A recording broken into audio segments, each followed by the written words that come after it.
Welcome to the latest episode of the Auto Futurecast with me, Chris Kirby, in association with Tomorrow's Journey and Asset Finance Connect. Today we're joined by Tony Whitehorn.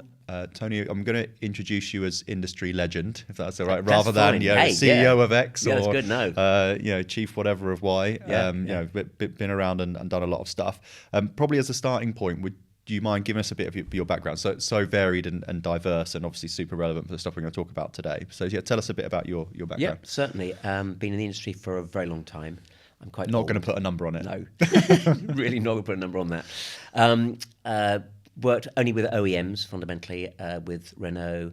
I was COO then for Toyota in Toyota GB, and then became president and CEO of Hyundai in the UK, and then looked after Northern Europe as well. And then back in 2020, I then moved out of if you like the big corporate world and set up my own consultancy, which has been fantastic. Actually, I was very fortunate, and I've really tried to focus on getting involved with a lot of diverse elements of the industry, because the industry offers that, and not quite so much into the historical type of, but the new areas that I think are emerging. So that to me has been fantastic. Yeah, definitely, and I think that's one of the things that today will be unique for you as a guest is we're going to talk about future of the market, but we are going to talk, rather than about a specific product or business or channel, we'll talk more broadly about the market.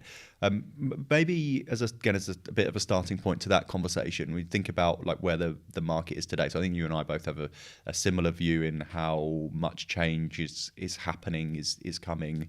We're talking a bit the other day in the pre-call about some of the pent-up change. It still feels like it's not changed as much as it should, but there's a weight of forces. But how are you kind of summarising like where the market is today, if that's even possible? Yeah, I mean, I think that we've had circa 100 years of very little change, whether that be in technology, whether it be in propulsion, whether it be in methodology of distribution. It's all been very similar for 100 years. And then within the space of the last 5 years, it has been exponential in terms of its change. And I think what has happened by virtue of that is technology has been a big part of that. Of course it has. I think electrification has been the real spurt, because electrification is coming. Wherever anybody thinks, saying, oh, no, let's push back, it's coming. It's there. OEMs have invested in it. And they do a 7-8 year plan for models. They've invested in EVs moving forward. So that's coming. But the amount of investment that's required, because you can't use the same running gear fundamentally as you can for an ICE car. So because of that, they're having to spend huge amounts of money in order to reconfigure their production lines, the way that things work within the vehicle as well. So because of that, a lot of money has gone into it. And historically, they'll be able to amortize all of their expenditure pretty quickly. Now they can't. So therefore, for an EV coming to market has been very costly. Now, because of that, what the OEMs have had to do is had to look at the whole model itself and saying, how can we actually find more money? How can we generate more revenue?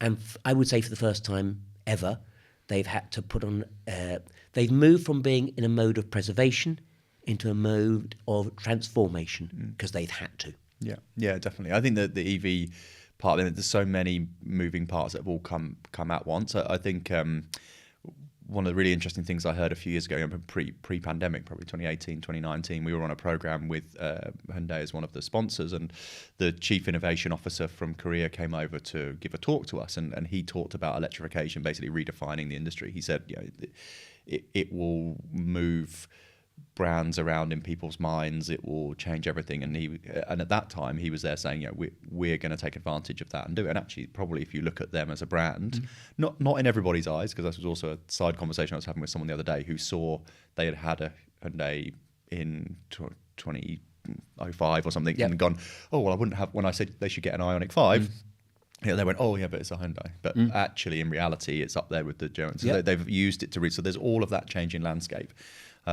which is for companies like that where they've taken opportunity. It's really exciting. But some of it has been a bit of preservation and now coming into transformation. Yeah, absolutely right. And I think, as you're rightly saying, I think that the EV landscape is actually now much more brand agnostic than it was previously.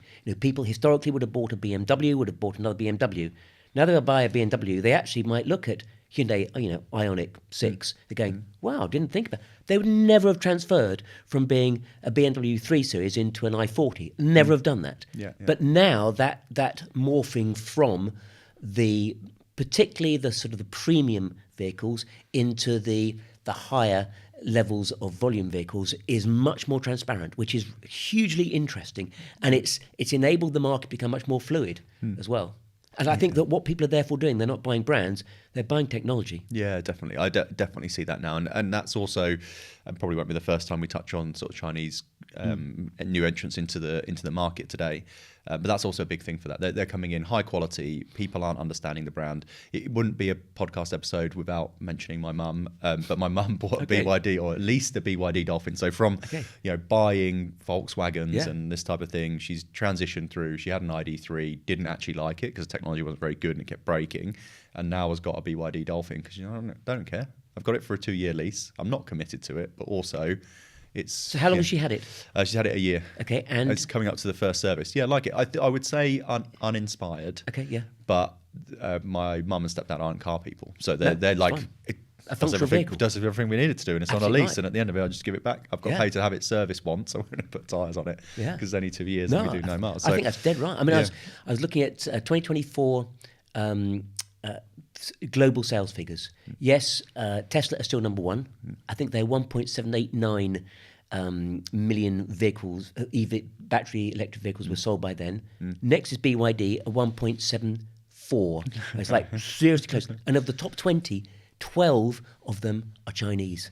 And that's fundamentally changing the whole marketplace globally. Yeah, definitely. And I think the global bit is really interesting as well, because in the UK, it's obviously new market entrants like BYD. There's also a little bit of this kind of stealth coming in as well. You have things like Polestar. So actually, your example about the people who would always buy a 3 Series. Loads of people have gone and bought a Polestar 3. Polestar 3 is a brand linked to Volvo, but actually is owned by Geely. So it's a Chinese brand. I have a Lotus. Lotus actually isn't a Lotus, also owned by Geely. So there's these kind of like also brands coming in, Chinese brands coming in by stealth. But if you look at the UAE market, for example, something that I'm super familiar with, there's 5 new brands a week going into there because they're not specifically thinking about electric vehicles either. No. It's just that there's all kinds of stuff. I think the third biggest selling SUV after the Land Cruiser and the Nissan Patrol is a J-Tour T3 or whatever it is, which is basically like a knockoff of it. It's like a 2/3 the size Land Rover Defender. Oh, wow. And like just in a year come into the market and everyone's gone, oh, that's cool, and it's half the price of any of these others. We'll get it. So it's not just in the UK. I think we're seeing it in a limited sense, but in other markets it's huge, isn't it? And I mean, let's understand there are 91 EV companies in China. Manufacturers are going 91. It's more than the rest of the world put together. That's right. And last year, they sold just over 5 million battery electric vehicles. Globally, there was 10 million sold. So they sell over 50% of all that's in their own country. So what they've got is a very good domestic base. Now, if you've got a good domestic base, it's a bit like VW used to be. VW had a very, very strong domestic market. They therefore had the platform to go globally. And now the Chinese are doing the same thing. They've got a very good domestic EV market, and because of that, they can springboard elsewhere. The EV market is slowing down tremendously. And in fact, there's a lot more plugins, or they call them range extenders now, in China. And so the battery electric vehicles is not accelerating as much as it should. But you've got these 91 EV companies going, where are we going to go? And so what they're doing is going, we need to go elsewhere in the world. They can't go to America, understandably. They will go to the Middle East, as you've said, and they go to Europe. They are the 2 major countries. And actually, when you start to have a look at those, Chinese companies, battery electric vehicles coming into Europe is a bit of a challenge because of the tariffs, except in the UK. So it's quite fascinating when you have a look at the global marketplace and you look at China and you go, where are they going to go? They're going to go, well, fundamentally, Europe sells, 15 million vehicles? That looks a good place. It's pretty big on electric vehicles, but most of that cannot be accessed, or it can be accessed, but at a very high cost. So therefore, they're going to the UK, and I can't see the UK putting up. I mean, we're a free trade country fundamentally. So because of that, we are absolutely ripe for the Chinese to enter our marketplace. And, we were the number one in 2024. We're the number one BEV market in Europe. So everything sort of says this is the place to go. The trouble is we're right-hand drive. Yeah, that's the challenge. Everything else is going great until then. Yeah, that's a really good point. Yeah, and that's not an easy thing to change anytime soon. But I think that's one of the reasons why Chery have done well in the UK with Omoda and JQ, and that's because they are the biggest exporter of vehicles in China. So they've got a heritage, and they of course do a lot in Indonesia and Thailand around there. And because of that, they have right-hand drive, and they're in South Africa, and they're in Australia. So they have right-hand drive credentials. Yeah. That's why in the UK they're doing well with Omoda and JQ. Yeah, okay. It makes it much easier to enter. And I was going to mention about Asia as well. I know that's been quite a big. I had some conversations with people who operate subscription out there, and they've been saying that for the first time ever, they've had some of the big European and Japanese car brands coming to them, going, "Please, will you take some cars?" I'm going to misquote this, but I think it was BMW were asking Mercedes to finance some cars on a lease to put onto subscription because really? they're in Singapore because they couldn't because of the influx of the Chinese brand. They're putting pressure on these OEMs. So I think there's definitely seeing that. Just touching back on the tariffs element as well. So I never like to date a podcast. It'll probably go out a month or so after. But we're basically in the week of Trump's tariffs. So things may have washed through a little bit more by the time this goes out. But kind of what's your making of that? And without turning this into a geopolitical podcast, which I would like to. I mean, maybe a spin out. That'll be a great opportunity. But how are you kind of seeing that playing out? Fascinating. In I think it's a neutral way of saying it. I'll be honest with you, it's a blunt stick. It has to be a blunt stick. Tariffs always are a blunt stick. They have immediate negative connotations with regard to inflation. We all know that. That's well documented. I understand what the Trump government, or Trump himself, are just trying to do in terms of, we need to move production into the US. That takes a long time. To build a factory, I mean, you're talking about years, not days, but years. So in order to do that, this is a very unusual move. Will it change the global landscape in automotive? Possibly is the answer, because if the tariffs continue for a long period of time, then let's say the European market will go to themselves, do you know what, 25% extra going into that country, into the US, puts us out of sync here. And we can't afford at this moment in time to go and put more factories into the US. So from our perspective, we need to look elsewhere. And they will look at other areas in Europe. They'll look at the Middle East. They'll look perhaps more towards India and that side of things, which is a growing country. So there are opportunities that I think European manufacturers will start to consider because if it's aggressive as everybody expects it to be, that's a real challenge. And there are a number of really weird situations whereby I think there's a BMW factory that imports a lot of its parts, I think, from Europe in order to build those vehicles. That's in South Carolina. So therefore it's got taxed on those. Right, yeah. Tariffs on those ones. Yeah, tariff on the parts, yeah. So, and if there's a situation whereby there's some degree of retribution from, let's say, Europe because of the tariffs, well, it's a US vehicle coming out, so it'll come out and it'll get tariffed again. This is ridiculous. That's actually hurting a US-based factory.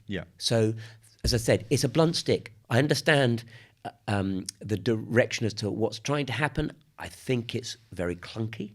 I think it's disruptive to globalization.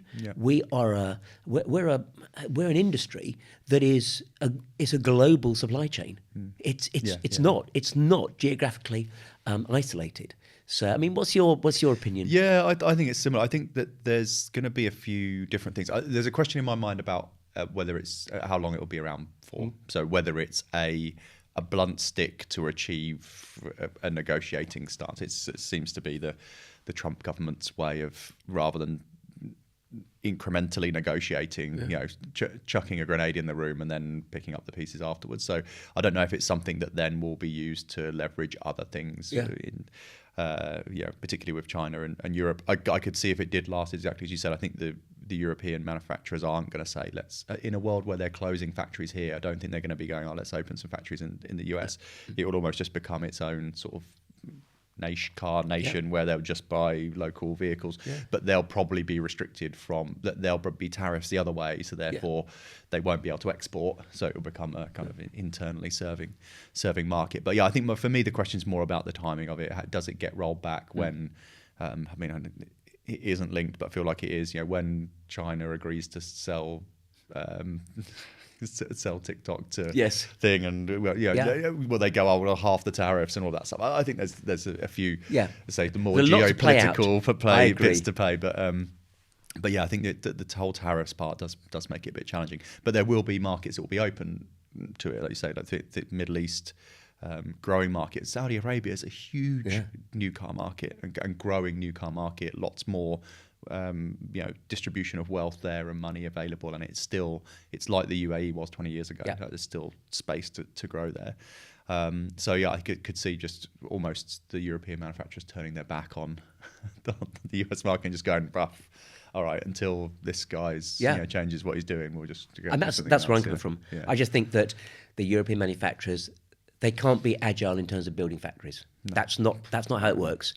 And I realise that a lot of the factories out in America, are running about 55 to 60% utilisation. I understand that, but even to tool up, and change your model lines and put those model lines into those factories, that takes a year or two just to tool up an existing factory. Yeah. So it's not as flexible as I think that some Americans would think it would be, but I do think that they would actually divert production towards other burgeoning countries. Yeah. So I think that there is an opportunity, but it'll almost change in terms of direction, which is fascinating. Yeah, really definitely. Fascinating. Yeah, and it could be interesting. One of the things that I was going to kind of move a bit onto next was about some of the collaboration that we're seeing now, and it's stealth collaboration because always that happens, but collaboration that wouldn't have happened before. Often some of the smaller manufacturers, particularly when they were geographically aligned, maybe some of the Japanese manufacturers, you would say, oh hang on a minute, isn't that a Honda something or other in a different country kind of thing.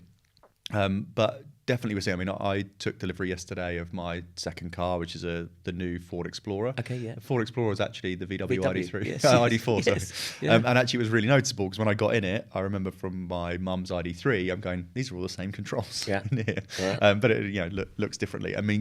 When I started out in the industry and I worked for Ford, it was my first OEM gig, you'd never see your Ford collaborating with VW, let alone them building a car.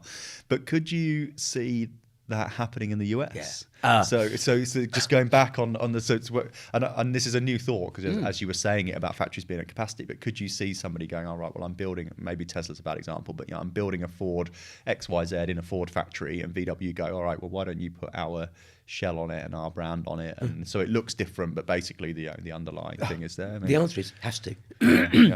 I think that because of the cost constraints that people are coming because of electrification, because of connectivity in particular, that's big expenditure for the industry itself. And in order to do that, they need to get economies of scale. So I think you and I were talking, Honda are now buying batteries from Toyota. That's ridiculous. That's absolutely ridiculous. You would never expect that. Those two are arch rivals. Yes. But there has to be more and more collaboration in order to leverage those economies of scale, and in order to do that, to make some money. That's key moving forward. Yeah. Because you could see, and just I guess finalising the point on US. I think potentially you've got the opportunity where some European manufacturers could say have a tie-up with a US manufacturer. So to say, okay, well I'll tell you what, you build our car, even though it's your car underneath, and then I guess some others could just position themselves as a premium. So they go, right, well, it's going to be 25% more. I'm going to import less of them, but it will become the vehicle that people strive for more because it's more expensive. Because you do see that in other markets, particularly in the Middle East where there's a lot of money, people will go for the expensive one. I was talking to some guys, we have an office in India, and some of the team there, and my brother lives there. Some of his friends in Mumbai who have got startups and made some money, they're importing Volvo randomly, but paying 100% import tariff on a Volvo because they want to be the only one in that part of town to have one. So you could see that playing out a little bit as well. Suddenly a BMW becomes more premium in the US because of the price, I think. So tell me, on India then, because I always think that India is an opportunity. Yeah. And you've got perhaps a bit more experience than I have in terms of India. Yeah. Obviously, Hyundai has a factory there as well. I've always thought that India, yes, it's the most populous country in the world. I think it's just beaten China.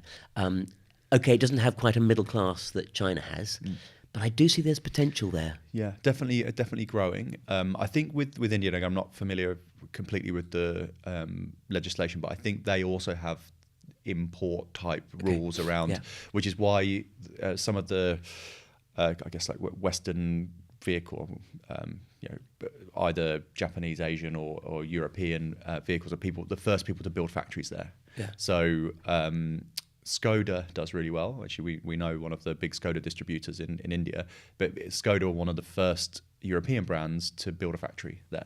So I think there's big economies of scale from a taxation point of view if you build in the country. So similar to what US are doing, but they're doing it retrospectively. So I think that's why there's certain brands that do particularly well there. They have model lines for it, but it is a price sensitive market. Yeah. And that's not just for cars, that's across the board. We found it with our technology. There's loads of operators in India who would benefit from our technology, but their price point for where they would pay for their technology is 10% of what Europe and Middle East and the US is paying. So I definitely think it's an interesting one, but I'm not sure I don't think the European manufacturers or any manufacturer that sells a lot in the US could pivot to India. I think that would be more difficult to do. Although I was reading somewhere that they are trying to push EVs, which I thought, that's interesting. So therefore, they believe that there is some sort of opportunity there. And if you are a European manufacturer or any manufacturer at this moment in time, you're going to have a surfeit of EVs. Yeah. That might be an opportunity. Yeah. Of course, they're very, as you know, the India market is very small car dominated. Yes. Yeah. Which doesn't make it quite so. I mean, Hyundai have got the i10 and i20, which are built out of India, but I still think there's a bit of an opportunity there for manufacturers to start to, as you say, pivot towards looking at a market like that. There's so many people there. Yeah, so absolutely. And definitely EVs. I mean, the air quality, air pollution in the big cities is a real problem. Yeah. So you could definitely see that happening. But I definitely think that's an interesting one, along with some of the Asian markets as well. But as I say, Middle East, UAE, Saudi Arabia particularly would also be, because they're ones where there is money, and they're the opposite of the US. Open to people coming in, as long as you come in and you set up an entity there and you want to operate, and you want to operate with the kind of local businesses. You partner with an Alpha Tame or one of these guys, then they're open for business. Yeah, and I think great thing is something like Alpha Tame is that it's a vertically integrated situation. Yeah, they are the distributor and they're the retailer. Yeah, there you go. Yeah. So they go, we're going to do this. We're going to sell this. Everybody has to sell them because they own all the dealers basically. So yeah, absolutely. And I think that's interesting. Also, one of the things we were going to touch on a little bit is about that complexity of market, because I've talked a lot about the UK.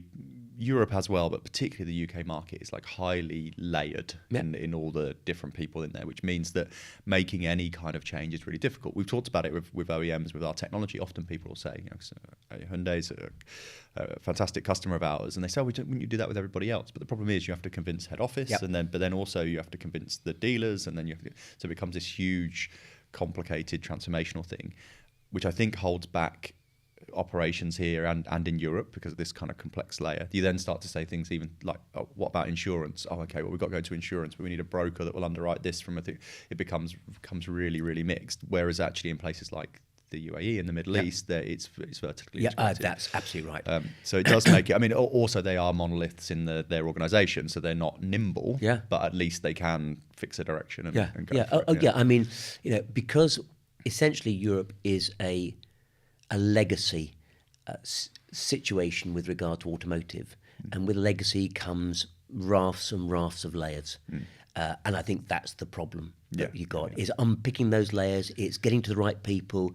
The level of entrepreneurship within OEMs is limited. And that's why a lot of OEMs now, when they have their their think about innovation. They actually have separate companies. Yes. So I mean, Hyundai have Hyundai Cradle, Toyota have Toyota Connected. So you have all these different ones whereby they go, this is like a hothouse. Yeah. Let's actually see what you can do. We have nothing to do with you. You go on and start looking at things because we don't want you to be inhibited by virtue of the bureaucracy that we, and they fully understand it, the OEMs have. So I think because of that, there's an understanding. But having said all of that, whilst something like Toyota Connected might come up with something really interesting, it's still down to the OEM to say yes or no. Yeah, and you still have to, and then it's the chain of command still applies. And I think that's something you and I have talked about it a number of times before, but our experience with Hyundai has been, been a really good one, but also mixed. We have this great relationship in the UK, and that came through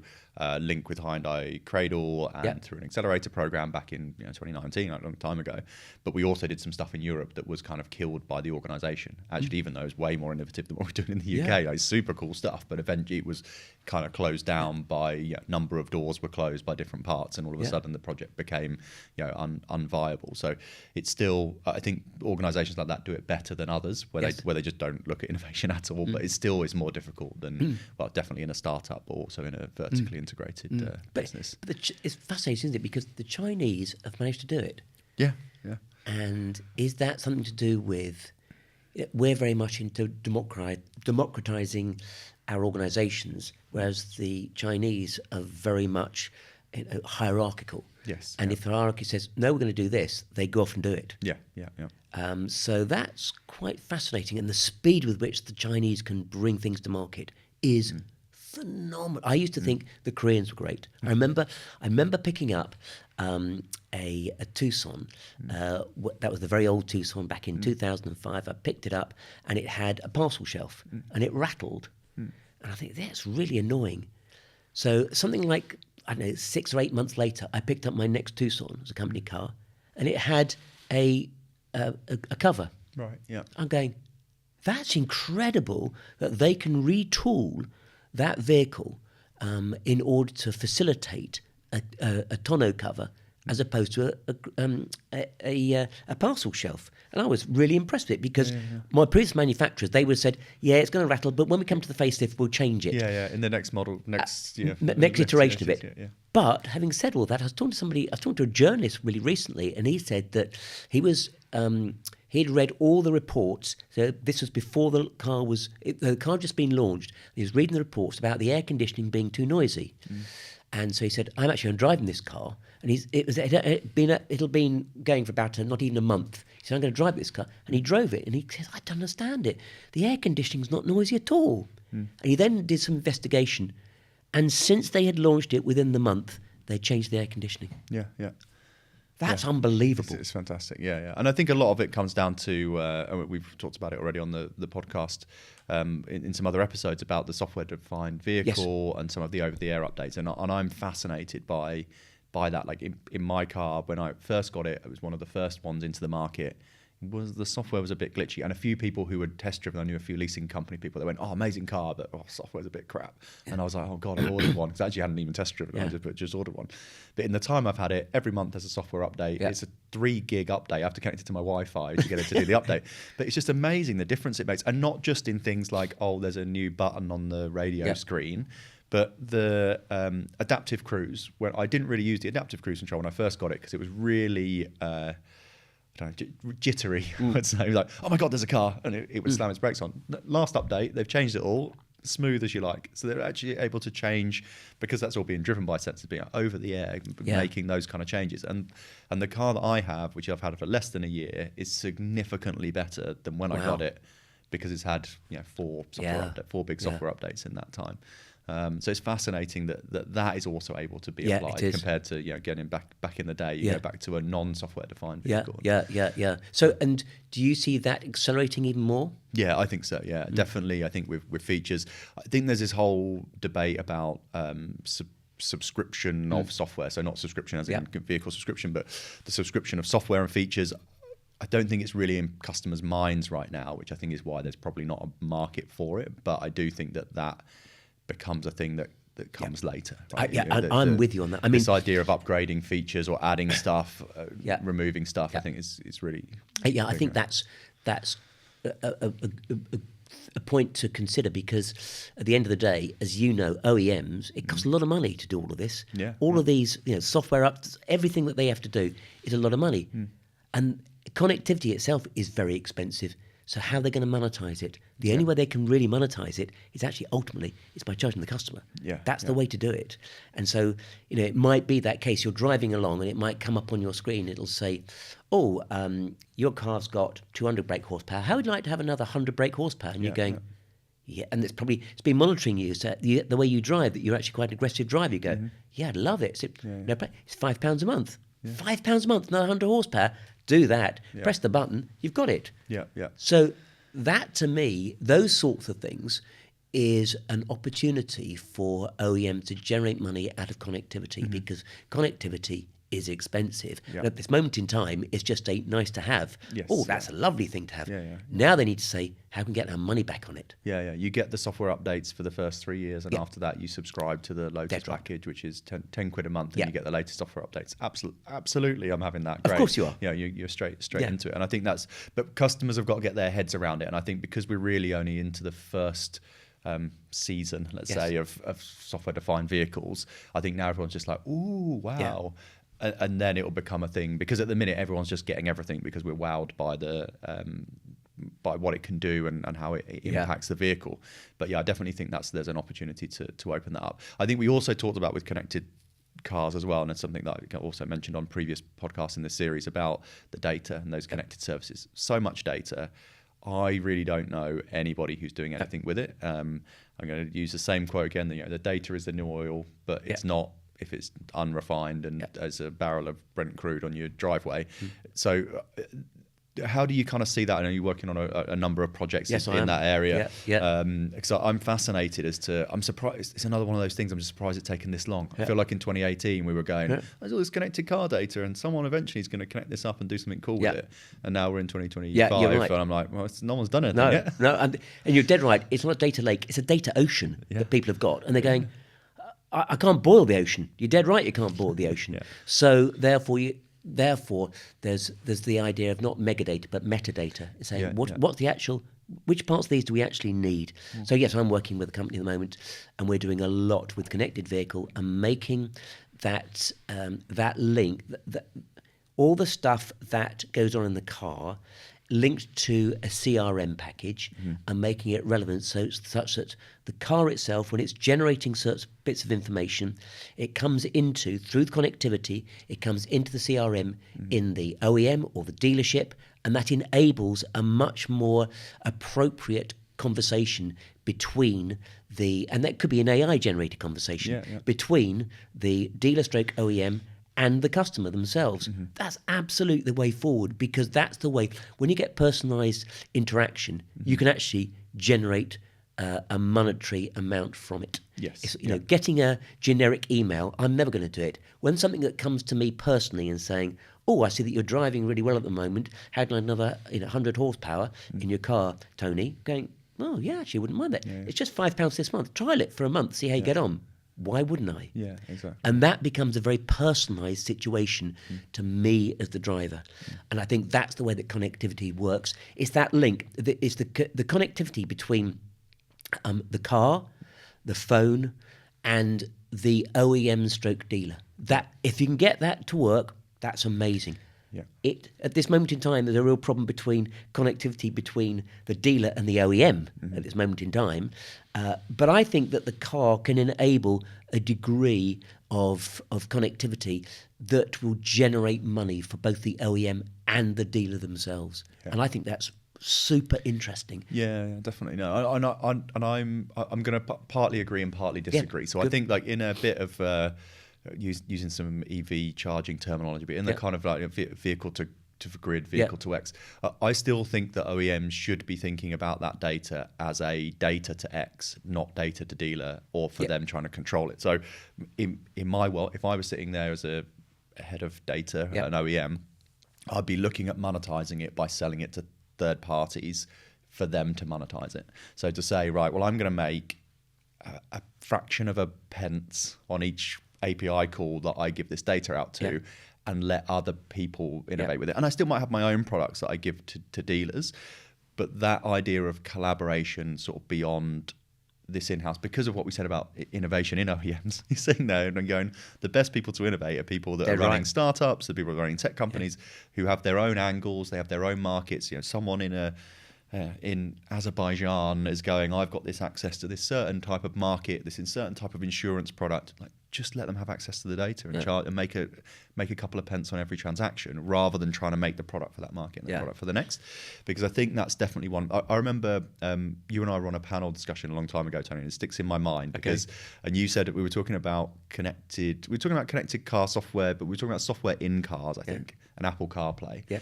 And I think you said about the OEMs have really got to step up their game because Apple CarPlay and Android Auto. And I'm pretty sure I said, game's gone, you know, Apple CarPlay. I then got a Polestar, which had an Android operating system where you would log into your Google and everything just into that screen. And I was like, I don't want to use Apple CarPlay. This is brilliant. But that was where they've gone, I'm not going to try and build my own. I'm going to use a generic operating system. People can build apps for it because it's on an Android platform. They can build Android apps. So if you took that another couple of steps forward and said, in the car, if some of the stuff is built on some kind of generic framework, some kind of Android framework or whatever it might be, people can build apps for it and they can access our data services, and that allows you to be able to create monetization, but you're creating it from the background rather than trying to create the product for it. And you're dead right in terms of, it's called Android Automotive. It's what that system is, and then more and more OEMs are going down Android Automotive because, as you say, I mean, you're a great example of someone that says, this is great. Why do I want to use Apple or CarPlay on it? Just log in once. Don't ever have to plug it in. Don't ever have to connect. Bluetooth decides it's not connecting. Phone's got Bluetooth switched off. It's just in. It's logged in. It's fine. And think about driving around towards London. As you're approaching the congestion zone, it comes up on your binnacle. It says, you're about to go into the congestion zone. Do you want to go into it? It's going to cost you £15. And you go, and on the steering wheel, you just go, yes, blink, you press it. £15 comes out of your wallet that's in the car. Comes out. Guess what? The people who actually own that, let's say it's the automotive, the OEM, they actually get a little bit of commission on that payment. But from your point of view, you don't have to worry about going on the internet and paying it. And therefore, what then happens is your car is now in the zone. And I always find this a bit of a problem. You go into the congestion zone, and if I'm in there for 3 minutes, or if I'm in there for 13 hours, I still pay £15. That cannot be right. If I have a connected car and I'm in there, and actually, it just automatically, as I come out, dead right, it comes out. It comes out after 3 minutes. It comes out. It's cost me 10 pence or something like that. You're going, that's much better. That's much more dynamic, and we have the capability of doing it. It's dead easy to do with the data, and I think that's a good example of what I was saying around the third-party developers. Is if you're operating in an Android automotive world as an operating system, why would you have Hyundai, Toyota, Ford, everyone try and develop an app to do congestion charge in London? Doesn't make sense. No. But if a startup, Tomorrow's Journey turns around and says, hey, we're going to make an Android automotive plug-in app to automatically charge congestion charge in London, and we'll push it out to all of that, and we'll just connect it to everybody's data sources. We pay everybody a couple of pence for each transaction, but we'll just manage that whole thing because it's quite specific, but that would be a big enough market to back up a company, but not if you're an automotive provider trying to do it in every congestion charge in every city, and then it gets done 92 times over by every Chinese manufacturer. 100% right. So it's got to be open. Yeah, it's closed. So much open, and that's not the way that OEMs work. OEMs are very much silo oriented, despite them saying, "Okay, I will actually have to partner with Honda." That they are not very good at enabling third parties to come into their space. And that's because it's been a great revenue generator for them over the years, but they need to change. And so someone like you coming into the space is super important because you're much more agile. It's what is required. Flexibility is the key word out there at this moment in time in this changing environment. So absolutely, third parties is the answer moving forward. But it's got to be that. I'm wondering whether sort of these big macro market changes are going to open the doors to collaboration a little bit more. We've talked about collaboration between OEMs and things a little bit under the radar, but that's sort of more general, opening the book, opening the door to say, okay, right, we could we could partner with people now. Or it's not even partnering. It's just saying like we're making it open. We're creating a set of open APIs, and every time you call it, you pay us a penny. Yeah. But it's here. It's done, and you can do it as long as you're on the vendor list. And that kind of thing feels like it's got more mileage. But exactly as you said, I'm saying this, but also knowing that that's not how it works. Yeah. And that's why we don't have more stuff with connected car. Yeah, it is. And there's still that rigidity between dealer and OEM. So who owns the customer? So under the franchise system, of course, the dealer owns the customer. So therefore, it's fine you getting an update, but actually now having a conversation, you're the OEM, having that conversation direct with the customer, the dealer's going to say, no, that's my customer. Under the franchise system, I own that customer. Fine, you can market them, but you can't talk to them. You can't have a direct selling conversation. the data to the lease code, because the lease code that's leased the car that the dealer has sold the vehicle to, or the finance company, or the subscription business, or the rental company 2 steps down the road, that breaking that. I mean, that's always been a thing. And who owns the customer? Every time I hear that, oh God, yes, that's right. Poor old customers getting pulled from pillar to post. I just want to have a car. And the thing about it is that dealers are brilliant at dealing, at looking after the customer face to face. The DMS systems are poor. And they don't talk to anybody else. They're basically glorified accountant systems, pretty poor on CRMs as well. So therefore, the dealers they're very good at the face stuff. They're not as agile and as quick in terms of technology that you can probably get from, let's say, an OEM, more than likely from a third party. That's the key. A third party coming in and having that agility on a technological perspective would be ideal for this marketplace at this moment in time. Yeah, it's going to be interesting of how that pans out, and kind of bringing the conversation around to starting to think about a bit of future and where we think this is going to go. But I wonder, in my mind, I sort of see the industry. Lots of changes are happening, but I kind of see it as this like pent up back pressure. There's more changes or more pressure on the market than changes that we've seen. And I feel at some point, and maybe the tariffs is a tipping point, maybe it's something else, and maybe it's first high profile failure of a big OEM, I don't know, of a big lease co or something that needs to kind of open the floodgates. Because I feel like there's this resistance and this back pressure, and the macro market is creating a pressure, and change needs to happen, and it's only a little spout of change happening. So in that type of scenario and in kind of the market that we're seeing, what are you if we're looking over like next 1 to 2 year landscape, what do you think are some of the key things that our listeners should be sort of looking out for or considering in the market? I think the opportunity in terms of connectivity, as we've already said, is a really good one. I think that manufacturers, OEMs, will have to look at revenue sources and how to monetize that. And once they monetize it, they'll leverage it.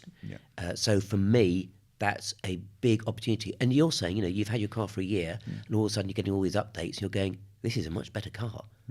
So when more and more people experience that, they'll get more familiar with over-the-air updates. They get more familiar with those opportunity of this isn't a car, this is a mobile computer that has immense connectivity. And then there starts to be much more of this conversation via the car, stroke the mobile, from the OEM directly to the customer. So I think that's going to start to change. I think going to see much more collaboration at OEM level. You're going to have a lot more M&As. Consolidation and collaboration as the two C's. Yeah, it is. And I think as well, what's going to happen is in the dealer world as well, and we're seeing it. I'm seeing it across America. I'm in America. Okay, it's 1940s. There was like 40,000 dealers. Today there's 8,000 dealers.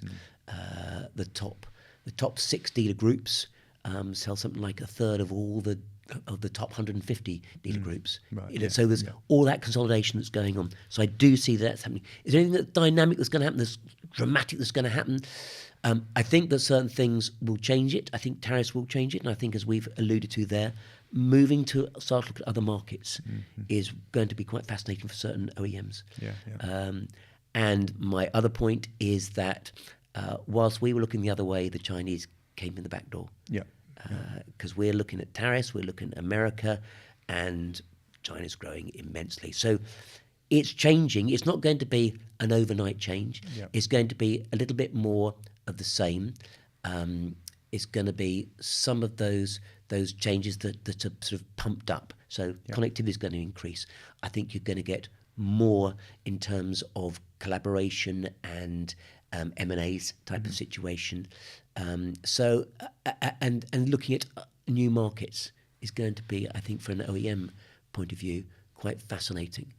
Electrification is always going to change us. Yeah. I think the biggest challenge we've got in electrification is, yes, people talk about the price. The price is coming down. Yeah. The price is coming down. It's the charging. That's the problem. It's, was it 60%? I was reading about it this morning, actually. 60% of all electric cars are charged at home. 30% are charged at work. Yeah. Something like then 6% at the moment are charged at a destination. So only about 3% of public charge. It's really small. Yeah.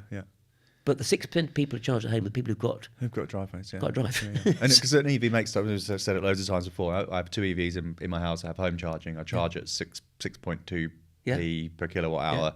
It cost me £6 for 200 miles. It's a no-brainer. But the couple of times recently, I've had to use public charging, and it cost me £40 for the same. Absolutely, same thing. it's the same. It's the same as filling up with fuel. Yeah, exactly. You're going, where's the benefit that I'm getting here? Yeah. So getting that right. Yeah. Is a necessity. And we've got BYD who are coming to market and saying, look, you can actually charge your car in 5 minutes to get 250 miles. Yeah, that's with 1 megawatt? Yeah. 1 megawatt. Nobody's producing 1 megawatt. Yeah. So, because the problem is accessibility and cost, actually, rather than the technology. I charged my car the other day coming back from Wales. By the time I went for a wee and had a Burger King, I'd climbed Snowdon, so I was allowed to have, you're allowed to have a nice. All right, wasn't going to your personal naughty meal. But literally, by the time I was there, I was like, all right, great, I'll have something to eat, and I'll just sit and catch up on messages and emails and things. I looked at it, all right, I've got 50% charge already. Right. I don't want to get any more because it's costing me more money. Yes, home. So I don't think the speed of charging is a problem. It's the accessibility. What do I do if I live on a street, off street charging without off street parking? Is going to be really, really difficult unless that cost can come down. But I think the EV market is definitely going to have its ups and downs. I think as an industry, we're very good at looking at mistaking micro for macro. EV sales have dropped. Or they haven't dropped, slowed. Yeah. Oh, no one wants EVs. Yeah. It's for 2 months, guys. Like, That's chill right. out. Or it's just a year, guys. Yeah. Chill out. Absolutely. It will do this, Yeah. and when we look back in 15 years' time, and you draw a line, you'll go, okay, right, Yeah. that's the growth. So there's a little bit of bearing with it. Yeah. But I agree. I think there's going to be a lot of incremental changes. Yes, But that's the thing. It isn't going to be big changes, it's going to be incremental changes. I think something like subscription. I'm a big believer in subscription. I think that just about everything else I've got, certainly on my television channels, Disney, Netflix, all of that, Prime, it's all subscription. Why isn't it on cars? People just haven't quite got that yet. Yes, yeah. I mean, we're better. In China, they don't sell anything on finance; they just buy it in cash. Yeah. They don't even have a used car market. Yeah. At least here we have a used car market, and we're now buying things on finance. The next iteration of that, I think, and I can see my kids, and then my grandkids eventually, they will say, "Why do I want to own this?" No. I'm just gonna have this for 2 months. That's fine. Yeah. Have it 2 months, and I give it back. Yeah. It must be a transition from a lease, and it's one of those things that we see people get hung up too much on. What subscription is, and it'll be an episode for another day to get into all of that stuff. But no, I totally agree with you. I mean, using that example, I've got a 2-year lease on my Lotus, with it getting better every time. It's nearly a year in, and I'm going, this is going to come around quick. So really? the idea of people going, they want to change their car every month. Yeah. I've only just got used to it. Yes, just had that's another true. software update. It's looking loose. It's That's nice. true. I'm kind of comfortable with it now. Yeah. Got used to the size of it, all of that stuff. So I think that all of that stuff will So I think Lincoln Co. So Lincoln Co. did. Lincoln Co. had a very flexible model, whereby you could just have it for a month. They said very few people have it for a month. Yeah. And there's horses for courses. There'll be people who want months, people who want just the ability to flex it at some point if they're not getting on with it, or circumstances change. So it's definitely an evolving it is. space there as well. Tony, we're going to wrap it up there, Yeah. only because we're in danger of opening up another whole channel, and this will be the longest episode by about it's fine. 3 hours, which is fine for me because I'm enjoying it very much. Good. Thanks for taking the time great. today. I've really enjoyed it. Really Yeah, appreciate it. I'm sure we'll get you back on another one to maybe mop up what happens with these tariffs and other bits in a few months' time. I hope everybody's enjoyed the episode. If you have, you can find other episodes on your podcast channels, Spotify, Apple Podcast, Amazon Podcast, and on our YouTube channel. And please subscribe. There's more to come. Thanks for listening. We'll see you next time.